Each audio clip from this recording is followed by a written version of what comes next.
tingnan ko muna yung nagla-live na naman ako ngayon. Tingnan ko yung ano ko, yung luto na siguro ito. Tanggalin ko na ito siya kasi nga lulutuin ko uli yung ulam ng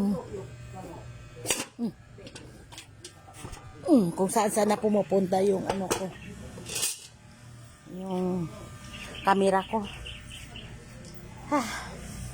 Ayan, lalagay ko naman siya ng uling. Kuha muna ako ng bangko.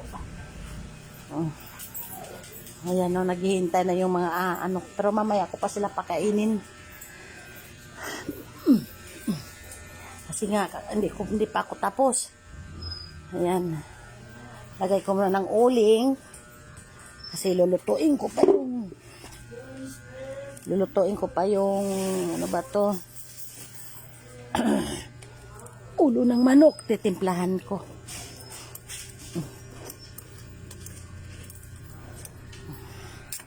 Mahirap kasi mag-vlog na walang nagbibideo kasi nga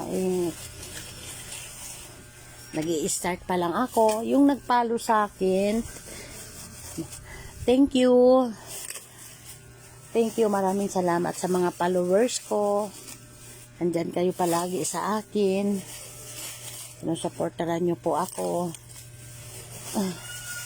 Kaya yun, dito ko na naman siya lulutuin.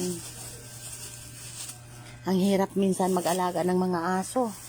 Minsan ayoko na, pero di ko sila maiwan-iwan kasi nga naawa talaga ako sa kanila.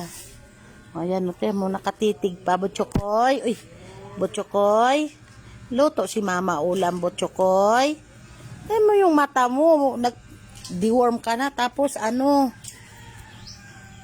mamuta. Dali, linisin ko muna yung camera ko, malabo. Butchokoy, ano may nang mata mo? Awawa naman. Sandali, kay bukuha ko ng tissue, lilinisin kita.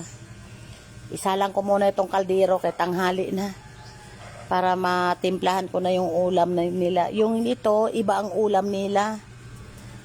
Yung mga ulo ng manok sa kanila yan, no? Yung mga yan.